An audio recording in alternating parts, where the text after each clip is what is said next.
You've worked with a lot of profiled people, a lot of celebrities. Stallone, probably the favorite one from mine that I read that you've worked with. Are there certain things you've taken away from them? Sure, and that's part of what made it exciting to work with them. First of all, I worked with a lot of them. I was in the right place. I was in the right zip code, right? What you see is it's can, not can't, and they won't be denied. And they're not bullies about it. They're just on their path, following their North Star, and they will not be derailed. Transforming your body can change your life and your mind. In this episode, I sit down with Gunnar Peterson, a renowned personal trainer who's worked with everyone from Sylvester Stallone to pro athletes, helping them to unlock their full potential. Gunnar shares lessons from his decades-long career, such as strategies to build lasting fitness routines and mental resilience.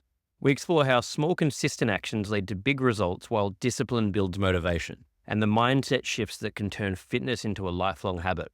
No matter where you are on your journey, Gunnar's wisdom will inspire you to take control of your health and transform your approach to life.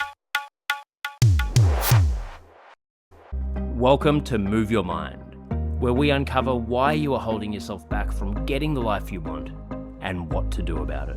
With the help from high-achieving guests and experts in behavioural science, personal development, and the health and wellness space. Join us if you're ready to move out of your own way toward your ideal self.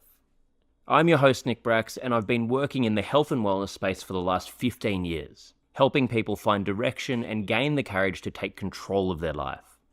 My mission is simple: to help you learn everything that I wish I knew so you can become your ideal self.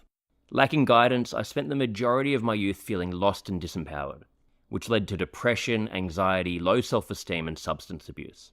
Looking back, I didn't have the vocabulary to communicate what I was experiencing. And as a man, I didn't resonate with the emotional language used in traditional therapy. I didn't need to talk about my feelings. I needed tangible solutions to guide me toward building a life I was proud of. If you can relate, then this podcast is for you. In this episode, we discuss how you can transform your life through exercise. If you're ready to take action and build a stronger mindset, then keep listening. Gunnar, thank you so much for making the time to come on my podcast, mate. Thank you. I appreciate it, Nick.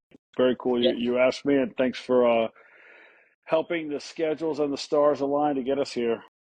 Well, it's always a bit of a juggle. I mean, a bit easier. I'm doing a lot with Australian time zone, so this is easier, both being in the US at least. But I really do appreciate it because... Let me just make sure I got enough volume for you. Hang on. Yeah. Yeah, I gotcha. Seems to sound pretty good. There we go. Yeah, the volume seems pretty good. But anyway, yeah, really do appreciate it, mate. I'm just going to jump in. We start every episode off asking the guest to give a story on your background, the work you're doing, and how you came to be doing what you're now doing. That's the whole podcast. Maybe an abbreviated version to begin with. So tell me again, my background? Yeah, your background and how you came to be doing what you're doing. I'm a personal trainer. I've been doing this for 32 years now. And I started off as a fat kid, and I got into working out in college, right around there. And then afterwards, I bounced around a couple of different jobs, note the difference, job and career. And someone asked me to train them, and I started off winging it. And then I started pursuing it. I was pursuing it already. I was pursuing fitness, or definitely health or strength or bodybuilding, whatever it was. And then as the requests came in, I started pursuing it with more direction. And then I realized that I was making more money doing that very part-time than I was at an office job.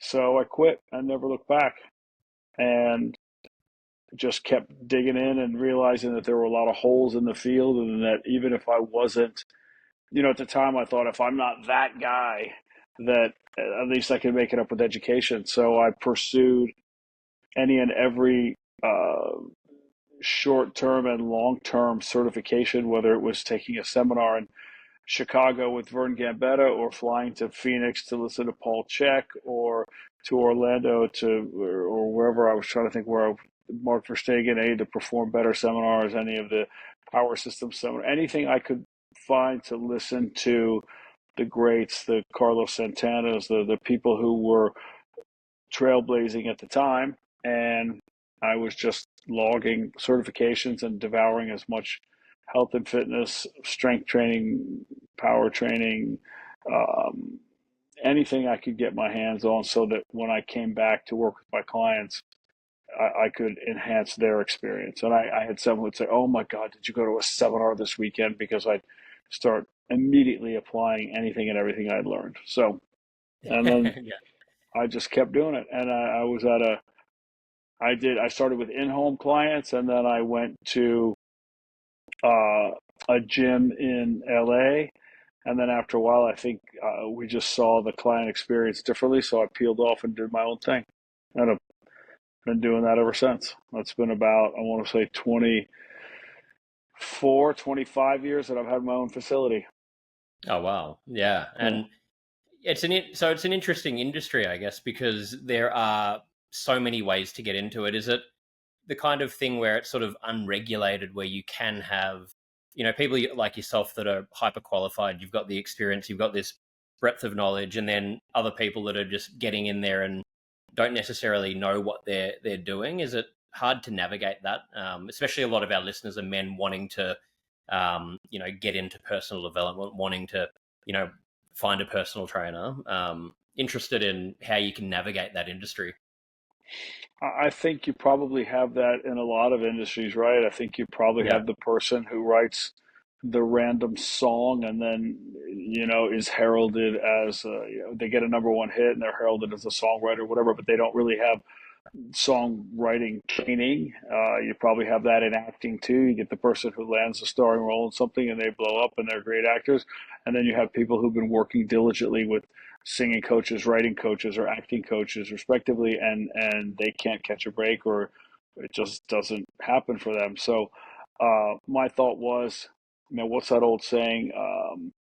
Luck is opportunity meeting preparation.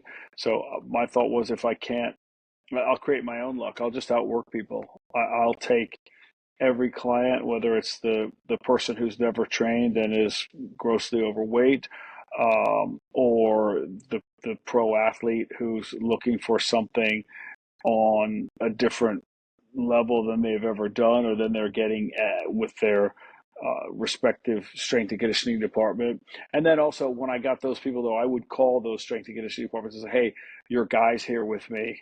Any do's and don'ts," and you're met with different levels of resistance and acceptance, case by case. So Yeah. you try to keep it professional, and you can't worry what other people are doing. If they're not being professional, then they're not being professional, and that's on them. And if you are, then I think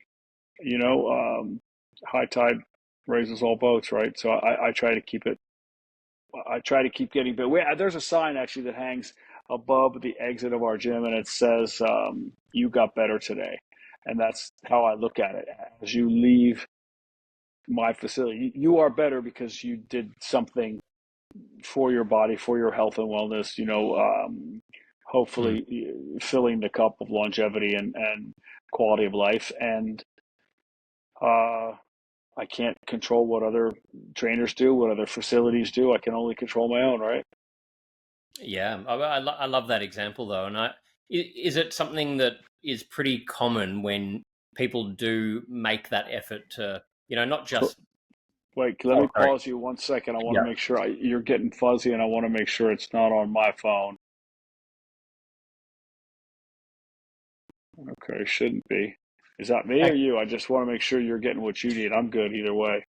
No, it'll come out fine. So don't if Okay, it does that, it downloads them both off outside of the internet and compresses it. So the end product will be fine. So it's just perfect, it's a bit of a pain. This, perfect. yeah, it does it a lot. Got it. Um, So circle back for your editors.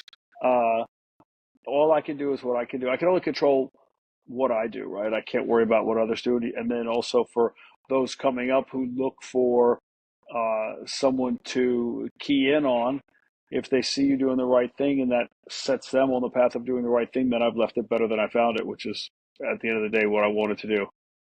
Hang on a second. yeah, Hey, can you not be in this, please? I love you, but We've got okay, a that's good, cameo. sweetie. Well, yeah, we got a cameo. Hit the road, pal. I love you. I'll see you in a minute. Sorry about that. No problem. I love it. Um, so is it a pretty common thing with people that get into fitness and actually stick to a routine that, that not only helps in that one area, but translates to pretty much all areas of life? I mean, that's been my experience where fitness has been the one thing. Yeah, I've stuck to it my whole life, and I find the discipline especially, and, doing that thing every day, it just gives you the feeling that you can do anything else and you can handle what life throws at you. 100%. In our old gym in LA, we had something written in one of the windows that said, "Everything you do in the gym makes everything you do outside of the gym better." I And love that. Yeah. it's the truth. I mean, you're a better spouse, you're a better parent, you're a better sibling, you're a better coworker, you're a better lover, you're a better listener, you're a better student. I mean, anything you do will be enhanced because of what's happening physiologically to you in the gym, but also what's happening psychologically, the discipline, the stick-to-itiveness, all that stuff. There's trickle-down effect, and it all translates. I was talking today with the producer. We have an app, Common Ground, and I was talking to the producer today about themes for the week kind of thing. And one of the themes is consistency, because that's different for everybody, right? For you, it might be, I want to be consistent once a week, taking a 45-minute walk. Or for someone else, it could be, I want to be consistent and never miss one day. I want to train 365 days in a row and see what happens. So you have to define what consistency means for you, and then end goal is to achieve it. So you will get better no matter what that is if you're starting, all things being equal at the start. But it's, to me, interesting to see what consistency is for different folks. So um and I go back to, what I used to tell my kids: you're happy for what you get, not unhappy for what you don't, right? We get what we get, we don't get upset. So I would say in fitness that can work too, right? Or that can work also. So you set your goal, I plan on doing this, right? Don't book 3 workouts. I would advise you, if you're starting from scratch, to not book 3 workouts with a trainer and then not being able to make one, canceling it, versus book 2 and knock those out. And some will say, well, you're still getting 2 workouts. Right, but there's a mental stress and a weight that goes with the canceling of the one, and that's negative, and that's like another form of negative self-talk. And then you're going to beat yourself up for that, or even if you don't, you're going to pretend to shrug it off, but deep down you did 66% of what you set out to do. So 66 in school, I think, is a D minus. So I wouldn't shoot for that. Yeah. Start slow. Start with 1 workout, start with 2, start with 1 and a walk around the block or whatever it is, and then build on it to find what consistency means to you. And don't look over your shoulder. Don't worry. It's funny. Like, I tell my younger kids when something happens at school, yeah, but this guy did that. I don't care what that other kid did. This is what happened to you. You are my family. You are what I care about. The same with your fitness. I don't care that someone else is working out twice as much as you, or lifting twice as much as you, or running twice as fast as you. It means nothing for your fitness. Yeah, I mean, because there's always going to be someone to compare to, and especially in this social media age, I mean, has that changed the industry a lot from, 10, 20 years ago, now that you can go on Instagram and just find a million different things and people can compare to that, to be able to just really stick to what's true to you, to find, like you're saying there, a routine that is actually, you can keep yourself accountable to. Is that harder now for people because there's so much out there? I think it's unrealistic. I think you're looking at some people who have enhanced the image. I think you're looking at some people who have exaggerated the workout. I think you're looking at some people who are, there's a funny ad I saw on TV. It said, you're doing this. Meanwhile, someone is taking 8 photos to find the perfect angle to represent what they're doing. Yeah. I mean, if you need that stuff to look at it and get you fired up and get you in the gym and want to make you work harder, great, great. But other than that, I think to me, remember about social media. I don't have a problem with it, so I don't bash it. Um, it's voluntary. It's not mandatory. So if you're on it and you're bitching about it, it's kind of silly because you put yourself on it, you can take yourself off it. It's like the person who bitches about their spouse for years and years and years. Like you married that person and you're still in it. And if it's an ugly spiraling relationship, at some point someone has to hit the brakes. And instead of just coming in here and whining about it, like, you know, pull the chain and get off the ride. Like, what are you doing? And I would say the same with social media. So I find social media very enjoyable. I don't leave negative comments. I don't read negative comments. I keep scrolling if I see something I disagree with.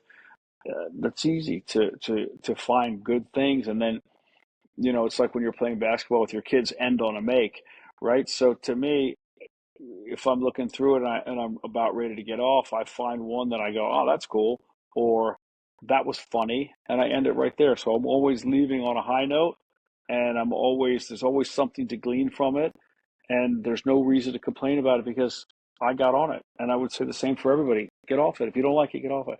Well, it's my manager makes me do it. Yeah, okay, then have the management team run it for you.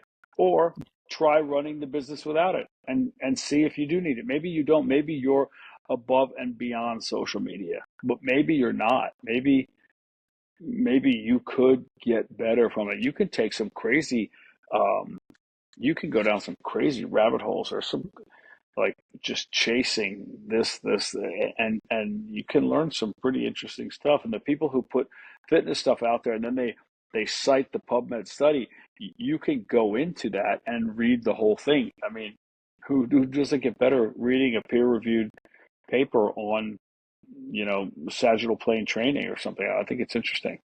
Yeah, exactly. There's so much information out there that we really, if we want to dig, you can find really good information as well. So I think it's a really good point, just using these tools in a positive way and trying to, stopping complaining and finding, if something's not working, then stop or find a different way to do it.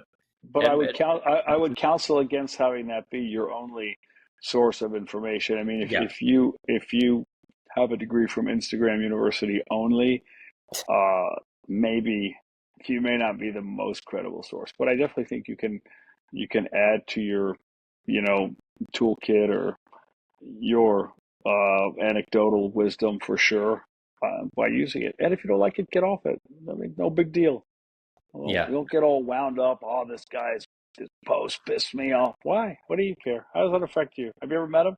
Where's he based? He's not even in your city. Like, leave it alone. I'm talking fitness in general, like nutrition in general. Yeah. They're not influencing you. It doesn't matter if he tells you if he's telling the world to eat this or don't eat that and you disagree. Okay. He's just on his soapbox shouting. Don't follow his advice. Counsel the people that you work with to not follow that advice, or don't, or let it go. I mean, at the end of the day, not even at the end of the day, in 2, 3, 4 hours, that post is history. It'll be gone. That's such a good point. Yeah, it's all very, very transient. Very transient. Yep. There you go. So a lot of our listeners are, like I was saying, wanting to get into training. I've had a lot of friends the same as this, where they'll get really excited, they'll get motivated, they'll do it for a couple of weeks. I think you touched on it before, where maybe you aim too high at the beginning, maybe it's not accessible. I hear from so many people that just get sick of trying to travel to a gym. They might be intimidated of going to one. How can people just make it simple, make it fun, from that very beginning point to then get to the point where you do end up having the longevity? Because I think it just seems so common that people get excited and motivated and then stop prematurely. If you're looking to make a change, to lose weight, to get toned, to gain self-confidence, all in just 24 minutes a day, then go no further. You can check out the Move Your Mind community by going to nickbrax.start.page. Well, what are you doing it for? Are you doing it for health? Are you doing it for aesthetics? Are you doing it because you lost a bet? I mean, you have to know the why. What's propelling you? I don't have to look any. I don't have to look any further than my kids. I mean, I want to be a participant in their lives for as long as I can be, as long as I'm able to, and as long as they want me to be, right? I mean, for the last 2 weeks, I've thrown a baseball with my 8-year-old son every day for 20, 30, 40 minutes. And the first couple of days, I thought, oh my gosh, my arm is going to fall off.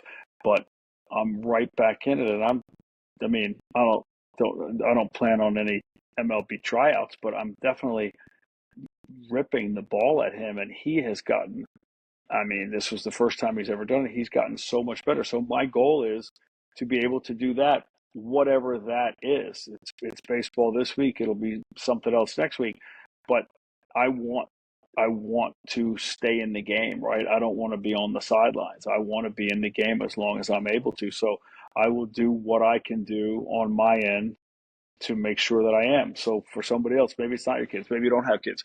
Maybe it's you want to be more attractive to a certain person, or maybe it's you just want to have better overall health, or maybe you've recently come into a lot of money and you realize now I have all this money, I have access to so many things that I've always wanted to do, but I'm not physically able.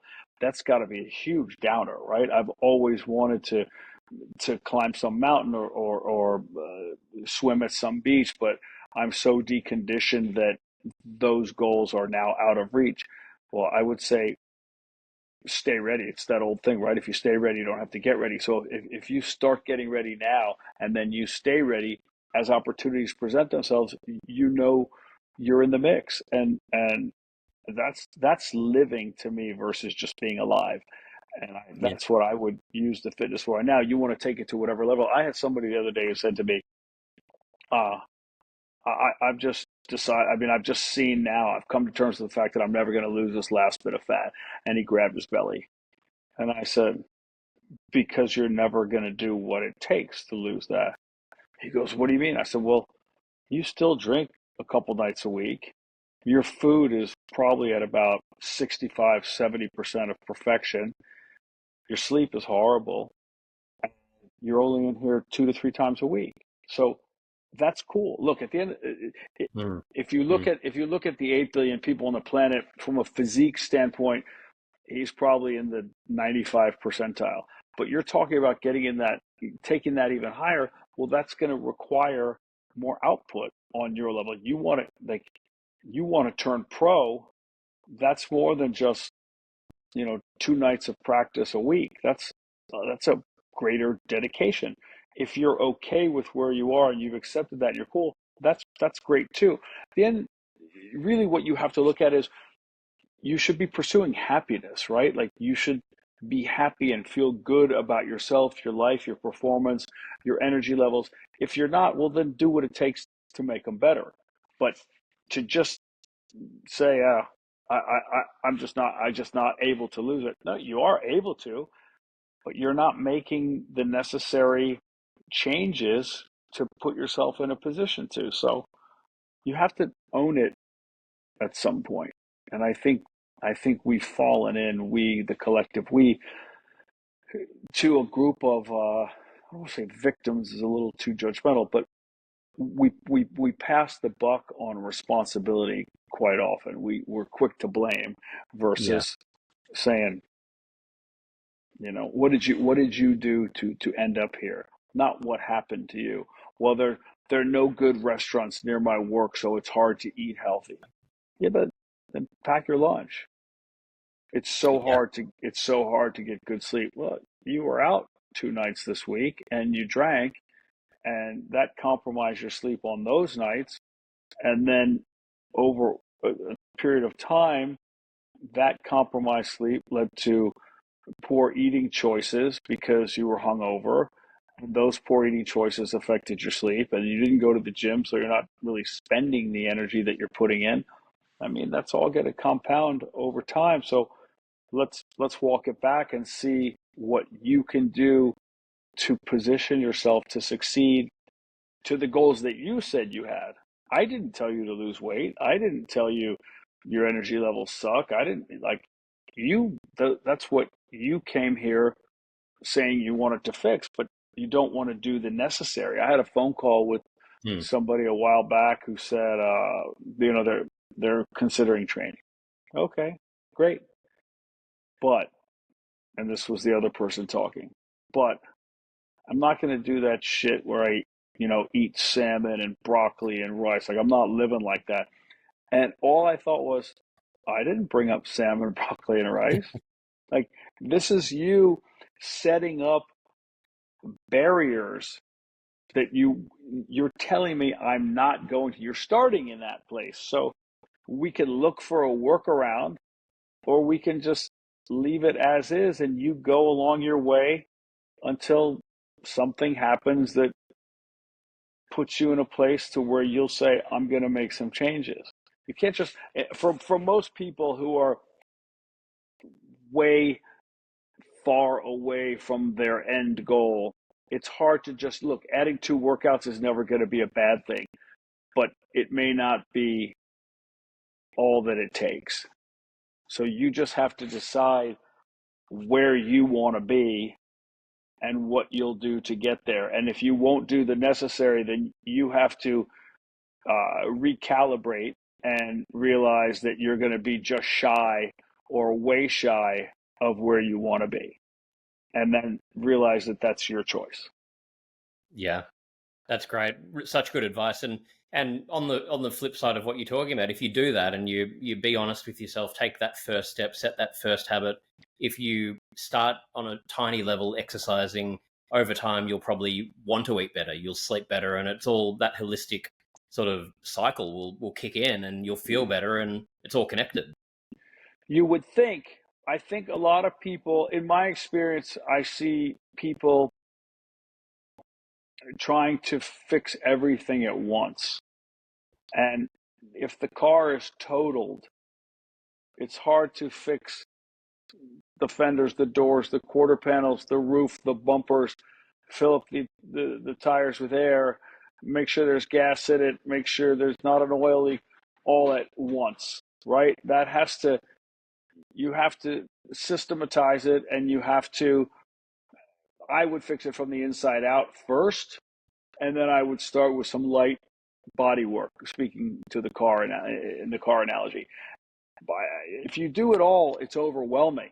It's you feel like I got to get this, I got to do that, and you're chasing your tail, and you're just going to end up exhausted and coming up short.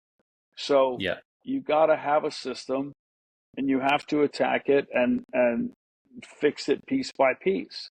Don't try to say I'm getting 8 hours of sleep, I'm giving up, I'm quitting smoking, I'm giving up weed, I'm not going to drink anymore, I'm going keto, and I'm training 7 days a week. If you're coming from a position of morbidly obese, sitting on a couch, and the most exercise you get is walking to and from the fridge, that will fail by Tuesday. That's Yeah. assuming you start Tuesday morning. I mean, it just will. You have to little bit by little bit. And then again, don't beat yourself up for, well, I didn't work out today and I had a piece of cake. If you had a piece of cake and you didn't work out, no problem. Let's say that's probably better than what you would have done 2 days prior before you undertook this new program. So nobody wants to hear that this is not sexy. I get it. Mhm. I get it. But this works, and this is a way. It's so funny. We have house guests, and somebody said to me, "Can I get you some food?" I said, "No, I'm good." Well, I'm worried you haven't eaten. And I said, I've maintained this body weight for going on 40 years. I mean, I fluctuate all the time in like an 8, 9 pound range. I trust me, I'm eating, right? You don't have to worry about that. But one day there might be some cake. One day there might be a tequila. One day there might be some chocolate Reese's peanut butter cups. One day there might be 2 tequilas. One day there might be a giant bowl of pasta. But most of the days it's going to be pretty locked in, and I'm going to maintain. You have to have a life. I'm not a minimalist in any way. Definitely not with food. I think you have to have a life. You have to loosen the reins, and if you make good choices most of the time, I think you can get away with a lot more than you think you can. But if you Yeah. start looking if the beginning of your food plan versus using the word diet, it just sounds restrictive and puts people in a defensive stance right away. But if the beginning of your food plan starts with you like looking longingly at your upcoming cheat meal, that's just like it's hard. That's hard. That's the guy walking down the aisle looking at the bridesmaids. Buddy, focus, focus. So Yeah, you're in the wrong mindset from the beginning, yes, and so it's so much of it's psychological, and I guess it's having that mindset of looking at it as something exciting and something that, you know, not necessarily wanting the result, but the challenge of it, and taking, you know, that step by step approach with it. well, it's also look, segues for kids, as the late comedian Bill Hicks said. It's also voluntary, like your social media, Yeah, right? You don't have to do this meal plan. You're electing to do it. And if you don't want, don't do. The same with your exercise. If you don't want to exercise, if you don't feel, I had a guy, a very good friend of mine, Eric Hillman, formerly of Europa Distribution, a supplement company, and he sent me a funny meme today, and it was a person not wanting to work out, and he goes, "You ever feel like this?" And I wrote back today because I did feel like that today. I still worked out. I set no personal records. I did nothing of any note, not even worthy of filming, just nothing. But I moved some blood. I felt better for doing it. And I was able to move through uh, the demands of my day with clients and with kids and with my wife and being on time for this. And so I feel like what I did workout wise served me. You know, I didn't drop a percent body fat. I didn't gain an inch in my arms and drop an inch on my waist, but I did something. And it's another brick in the foundation. And I will layer that. And tomorrow I will do better, period. yeah, and you build more, you know, self confidence, self esteem. The more you become And that person who doesn't miss the day, no matter I, how you feel. I never miss. I never miss. That's Yeah, just not happening. And therein lies that discipline, right? It's not yeah, it's not it's not David Goggins-esque, but it's discipline nonetheless. And if I carry that through, my son asked me today something, Dad, when you're in your 80s, are you going to do this? And I said, no chance, no chance. I'm going to be doing the same thing, um, probably at a lesser level, but the same thing. I yeah, like what I do. I like who I am as a person, who I am as a trainer, who I am as a spouse and a father and a friend. I want to continue striving to get better. If I fall off from time to time, just like in a workout, it's fine, but I want to continue on the path of always trying to be better. That's not a stressful thing. I've got to be better today. No, it's not. mm, It's just keep stacking little wins, right? A little bit better here, a little bit better here, a little bit better.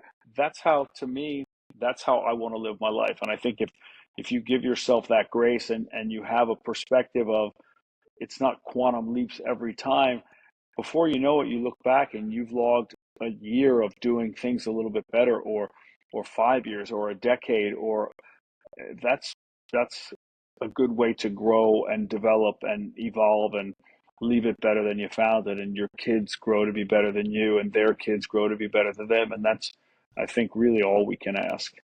yeah, and not setting it as this end point, like you're saying there. You know, you want to be still doing it when you're 80. There's no end. It shouldn't be doing it because we're getting to this final destination. This is the same as eating, sleeping. You exercise every day because it is good for you. You feel good, and it's not about, you know, yeah, getting to that finish line.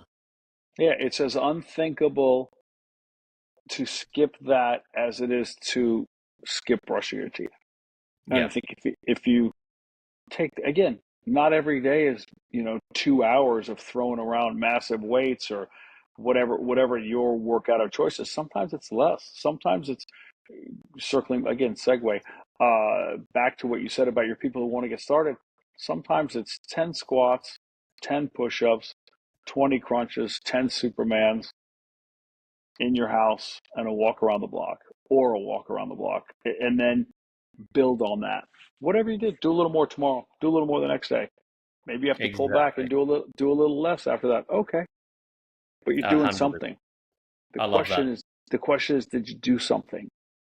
My Yeah. son read. My son has to read every night for school, and I'm sure, like a lot of other kids, it's not his favorite thing. Uh, why do I have to read 20 minutes? And I go, how about this? Let's read 10 tonight.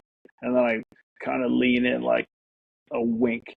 Just read 10. Forget 20. Let's be rebels. Yeah. Before you know it, 20 minutes has gone by. Done. Or we read 10 and I go, that's 10 minutes. He goes, can I continue? Sure. Or we stop it at 10 hard. And then he knows the next time we'll go the distance. So you find ways to budget and cut corners and add on, and it all is going to come out in the end, right? Like, I don't believe you're on your deathbed and somebody says, how many minutes of cardio did you do? It's not. It's, did you enjoy it? Did it serve you? Did it help you be better in what you left on the planet? Right? Were you a better person? 100%. Were you nice? Did you let anybody in traffic, or were you a dick? Like, would you pretend not to see them? Like, just be. It helps you do everything better. I think helps make the world a better place if we're all working out. But that's just one trainer's pitch. No, I couldn't agree more with everything you said there. And I think I love that example of having, if you can't make it, having these at home things, just doing push ups, whatever it is. Like I've had that where I've, got home at 1 a.m. and haven't trained, and I'll just do a round of burpees and push ups or whatever just so you can get it in. But make having those things set up so it's hard for you to miss it. You've got a contingency plan, I think, so important. A question I had for you was we sort of touched on it, but a big part of the work I do is in mental health. And for me, I found exercise to be the biggest thing by far in terms of looking after my mental health, and seen it in so many people. How big of an impact do you think that has on our mental well-being? Are you interested in joining a community of like-minded people who are on the same journey as you are? Even though you're the one that needs to do the work, you don't have to go it alone. You can find all of the information at nickbrax.start.page. I noticed since college that the working out altered my perspective. So what I had, I'm a big list maker, and I would write a list of, say, bills to pay and things to do, and it would seem daunting. And I can't climb that mountain. Oh my gosh! And I'd put it aside, and then I'd work out in the afternoons. We had a whole home gym set up, and I'd work out with a couple dudes in the afternoons. And as I was doing it, of course, those lists are in the back of my head. And at first, they were Yeah. just pounding.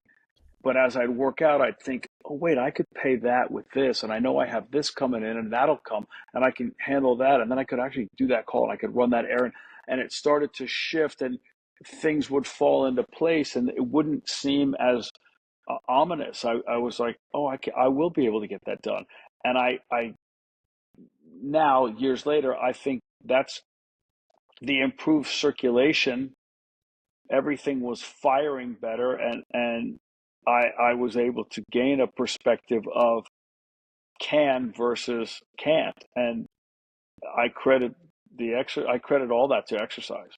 Just for me, I can't have a PubMed study, but that's I still find it to this day. And my wife does. I go to the gym early, and I told her when we started dating, look, I'm not going to be around in the morning. I'm not that guy, but I will be home every night. So in the morning I go, and there's something about when the sun rises and I'm halfway through it, whatever was weighing on me, uh, the light of the day coincides with a lighter feeling in your heart and mind of, okay, it's going to be okay. We're going to get through whatever is on the docket for that day and going forward. And it just shifts your perspective. And I still think, I'm sure some of that is the light, but I think a lot of that is the blood moving and the exercise. And and the feeling, it's trying to describe to someone. I read this years ago, trying to describe what that exercise feeling is to someone who loves it and needs it like I do, is like trying to describe the taste of water. And I still think that. So my wife is not a workout person. She does what she does. She stays in shape. She looks great. But trying to tell her like why I need that, that's a hard thing to describe. But she has seen on many occasions how when I have it, I'm better, and everything that unfolds going forward from my return to the gym is better. Yeah, yeah, exactly. It is a hard thing to describe, and uh, Focus group of one, admitted, but still. no, well, I've got the same experience where it's almost, it's such a personal feeling and you can't describe it. And I think what you're talking about there with the blood flow and, creativity, it's so crazy how many ideas come up. You solve problems, like you're saying, I'll have to stop sometimes and just write some notes down because a problem that you can't get to the bottom of, it sort of clicks. So it is a crazy thing how it all Well, connects like that. think about how people will tell you if you're in the workplace and you're at an impasse, right? There's a log jam and you just can't get through it. Get up and take a walk for 10 minutes. We're saying the same thing. Yeah. I'm just taking it to a more intense or a higher level. So, but we're saying the same thing. Yeah. Circulation is king. So you've worked with a lot of profiled people, a lot of celebrities. Stallone, probably the favorite one from mine that I read that you've worked with. Are there certain things you've learned from these different high achieving individuals that you've worked with? Things that you've taken away from them? Sure, and that's part of what made it exciting to work with them. First of all, I worked with a lot of them. I was in the right place. I was in the right zip code, right? Um, what you see is it's can, not can't, and they won't be denied. And Mm, they're not bullies about it. At least in my experience, they're not looking to squash the competition. They're just on their path, following their North Star, and they will not be derailed. And I have taken that. I, I learned that from being around those people, probably more being around my mom, my dad, and my brother, who are all, at least from my non-certified psychology training, I see them as those people, and I want to be that person. So for me, maybe it came more naturally to them, or maybe internally they willed it. But for me, it was very conscious. I won't. Ready for the double negative? I won't not do it. Like, I'm doing it, and to me, that goes with whether it's getting an addition built in my gym and signed off on by the city, or whether it's some deal, or whether it's some exercise number that I chose and put out there for myself. I'm going to do it until I get it done. yeah. Well, great advice. Thank you for sharing that. That's super inspiring, and I took a lot out of hearing that. It's just about just forgetting what other people are doing and having that vision and sticking to what But it you're doesn't setting. mean, but don't take that to mean that you have to be this psychotic driven asshole. Like, you don't have to be that guy. You can just be, you're on your path and super friendly to everybody that you come along, even the ones who try to pull you down, and it's just like, nope, sorry, gotta go. And you don't have to, that doesn't put it this way, that doesn't give you license to be a dick to people. And the people I worked with, those high achievers, uh they weren't. They were great. They were cool, and they were on their way. Yeah, yeah, love it. How do you stay motivated? I mean, you're in everything. You've done lots of different, with your fitness training, businesses, your personal training yourself, everything. How do you keep yourself motivated?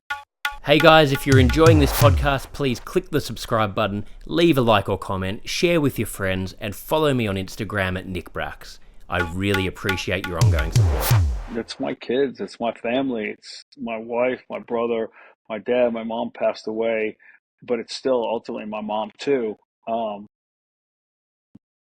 Though it's you want to be your best and be at your best so that you can take everything from every experience with your kids, your wife, your brother, your dad, your mom. That's what it is. I don't want to. I don't want to limit myself. So I want to keep going. I want to do that workout. I want to go on that trip. I want to get that deal. I want to work with that person. I want to watch this person grow. I want to throw the ball with my kid. I want to go to a night of live music with my wife in a tiny hole in the wall place in Nashville. I mean, those are the things, and I know that by staying on my game to the best of my ability with the things I can control, if I work to stay healthy and keep improving, then I'm going to be able to do a lot more of that than not. Yeah, love it. And what are some of the? I mean, you train every day, as you talked about. What are some of the things you do regularly for your mental health and well-being? I try to take a second to breathe, and I don't mean breath work by that. I sometimes, my son will look at me when I go, and he's like, "Are you okay?" And my wife, I think, has gotten used to it now. It's just my way of saying I was feeling the pressure, probably self-imposed. Let's take responsibility. And then I just go, nope, let it go. Got to breathe for a second. And when I do that, or when I get up and take a walk, and I told him a long time ago, I go, I will never yell at you. And I've lost it, and I'll come back and I'll apologize, but I'll say to him, I'm going to step out of the room now. And I step out of the room, I walk around. He's a little kid. I know he's working me, but that's what little kids are supposed to do. And parents are supposed to shut it down or give into it when it's appropriate. But I don't. He doesn't deserve to be yelled at. So I need to catch myself, take a walk around, and I'm sure some of my older kids are like, "I wish you'd been like that with me." But I'm getting better too. I'm learning. It didn't. It just didn't. I didn't read all the manuals. I can't say it didn't come with a manual because there are a lot of parenting books out there. But you just try to be better. Like, how can you do it better? What can I do Yeah, better? And it's daily. And it's not like you're some psycho reading every self-help book, but when you do stuff you shouldn't do. You know that you could have handled the situation better. And if you pause and take a breath, oftentimes you will make a better choice. yeah, And I'm not some wise old sage. Oh, I've been doing that forever. Man, I work on that every day, and yeah, I don't succeed every day. But if I'm aware of it, that's a big part of the battle. It's like the people who don't know about nutrition. If you inform yourself and you learn it, at least when you make choices, you'll be making them from the right place. Instead of saying, when people say, well, I ate this, it's really healthy. What does that even mean? What does that even mean? Well, it's not chemicals. Chemicals? You mean processed, because oxygen and water are chemicals. I'm sure you know that. So when they say, well, it's healthy, well, what does that mean? It's going to propel you into a longer life. It's going to extend your longevity, or it's going to make you feel good. Like, you have to know what you're doing. When you make a sandwich with a bread that says it has whole grains and a lunch meat as your protein, there are worse choices you could make, but there are also better choices you could make. So just defending your selection with, it's healthy. Maybe it's not the healthiest. And if you're trying to defend that as the healthiest, that's a bad argument. You're going to end up on the wrong side of history. So you just try to do things better. That's all. And you do the yeah, best you can. And that's not a defeatist attitude. But if you're pushing that on all fronts, right, you got a lot of plates spinning in the air. If you're working each one a little bit, you're going to do far better than the person who's not even aware of it. yeah, yeah. Amazing. Well, mate, thank you for sharing all of this. I've taken so much out of it. I know our listeners will. We finish every episode with 5 closing questions. So these can be sort of quick answers, whatever comes to mind for you. The first one being, what's your best childhood memory that comes to mind? Traveling with my parents. Love it. What would you say is currently the biggest burden on mental health in society? People worrying about getting sick and being immobilized or paralyzed, so they've taken movement, which is a proven healer, out of the equation. Mm. What's your personal definition of happiness? Being surrounded by family, father, brother, kids, wife, in no particular order. Love it. If you could give one piece of advice to your 18-year-old self, just as you're about to sort of enter the world, what would that be? Prioritize your sleep more. Yeah, that's an important one. Well, final one. What are you most proud of? My kids. Mate, thank you so much for that. I appreciate you sharing all of this. And where can we send our listeners if they want to learn more about you, check out your work, etc.? Where can they go? GunnarPeterson.com or Gunnar Fitness on Instagram. Great. Well, that will be in the show notes. So anyone listening, make sure to check it out. And Gunnar, thank you for lending your time. I really do appreciate it, mate. I've really enjoyed chatting to you.